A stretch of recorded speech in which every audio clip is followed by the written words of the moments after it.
今日咧，我要教大家咧點樣去將呢啲精油咧擺落 empty capsule 嗰度。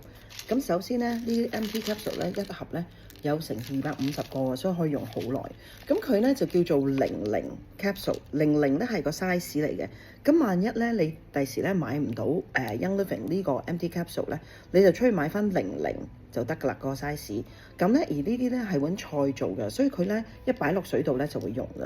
咁如果你出去出邊買咧，都係要買翻揾菜做嘅先至得咯，因為好多出邊嘅膠囊咧會有揾豬嘅膠啦，或者牛膠啦咁。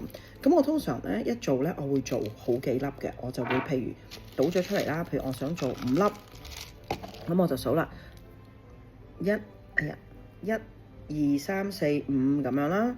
咁咧我就會將佢拆晒啲膠囊出嚟先，我就有張大家見到我張 tissue 喺度啦，係咪？咁咧我就會將啲膠囊咧拆咗佢一個個，咁咧大家見到咧一邊長一邊短嘅，係咪？一邊長一邊短，咁咧長短嗰邊咧就咁樣套住嘅啫。其實 OK， 我再做多次俾大家睇。咁樣你咁樣輕輕力揸住就得噶啦。咁你要 make sure 你個手唔好濕咯，因為一濕咗佢就會溶噶啦。咁咧我就通常咧開晒佢，逐個開晒。咁咧一邊咧就擺長嗰邊，一邊就擺短嗰邊啦。咁我就容易啲。咁我通常一次整咧，我可能會整5粒啊、10粒啊咁。咁我而家咧整住5粒先。咁啦，呢邊係長，呢邊係短嘅，見唔見到啊 ？OK， 咁我就長嗰邊擺一邊。咁樣 ，OK， 咁跟住咧，我就開咗個精油啦。咁我今日呢個係檸檬精油嚟嘅。咁檸檬精油咧，白色 label 嘅咧就係調味劑啦、調味品啦。咁不過我哋黃色 label 嘅咧，其實同白色 label 嗰啲咧，即係有顏色嘅 label 咧，同白色嘅 label 咧，其實裏邊嘅精油係一模一樣嘅。只不過咧，白色嘅咧就登記為調味精油啦。咁所以喺公開場合啊，或者我今日錄緊教育片嘅時候咧，我就用翻白 label。其實如果你喺屋企咧，你用白色或者有顏色嗰啲都一樣嘅啫。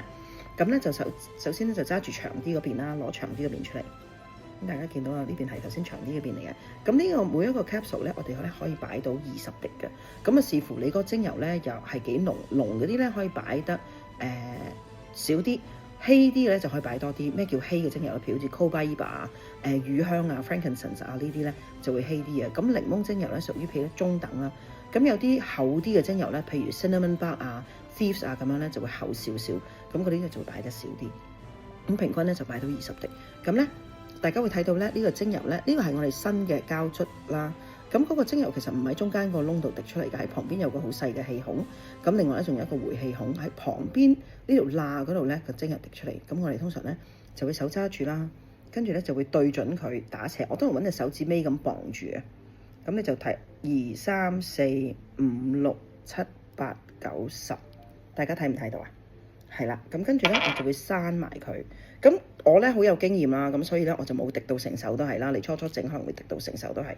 我閂咗佢，跟住咧我就會將佢喺手心上面碌下佢。萬一咧我頭先唔覺意咧滴咗啲精油咧喺個蓋喺個殼出邊咧，膠囊出邊咧，佢會溶嘅。但係如果你咁樣碌完之後咧，索晒嗰啲殼出邊膠囊出邊嘅精油咧，佢就冇用嘅機會咁多啦。咁跟住咧，我就會將佢擺喺我嘅 tissue 上邊啦。咁啊1粒啦。咁跟住咧，我做多一粒俾大家睇，好冇？咁咧嗱，我咁樣揸住啦。跟住咧，你就揾隻手指尾綁住啦，等隻手唔會震啊嘛。對準佢，跟住咧，大家見到佢滴出嚟嘅速度咧好快，你個眼咧要睇住佢 ，OK？ 咁咧就數咯喎。你初可以慢啲，3、4、5、6、7、8、9、10。咁我通常喺側邊揩一揩佢，等佢咧唔好滴到周圍係晒。大家睇到嘛？咁跟住咧，我就攞個細嗰邊啦，係咪細嗰邊啦？冚住，冚翻，冚翻。跟住咧，今次咧我都有滴到喺個膠囊出邊。大家睇到頭先我10滴啦，大概一半到，滴滿咗咧就會喺呢度。咁我咧又喺個手心度咁樣碌下佢，咁跟住咧我又擺喺呢個 tissue 上邊。咁於是者咧我就會做完啦。做完之後咁樣點樣 keep 咧？你可以咧 either 咧喺網上咧，我喺淘寶買到呢啲咁樣嘅 stainless steel 嘅罌仔啦，呢啲咁嘅藥丸樽啦。咁咧我就會有個咁嘅蓋啦。有時我會剪一張廚房紙喺個底度墊住佢啊，索咗萬一滴 extra 嗰啲油出嚟。咁跟住咧我就擺落去咯，擺喺度，咁我就擺喺度咁樣 keep。咁呢啲咧可以唔使擺喺雪櫃嘅，如果你室溫咧，你擺得好咧，其實可以 keep 到一個禮拜嘅。咁如果你日日都要食嘅話咧，你咪擺整定一個星期咯。咁跟住咧，我就會咁樣閂埋佢。咁如果你冇呢啲罌仔咧，你揾一隻我哋中國人食飯嗰啲湯碗啦，即係嗰啲 ceramic 嗰啲飯碗仔啦，即係嗰啲叫咩瓷器嘅。咁你可以用咩咧？瓷器啦、玻璃啦、不鏽鋼啦嘅器皿咧都可以裝。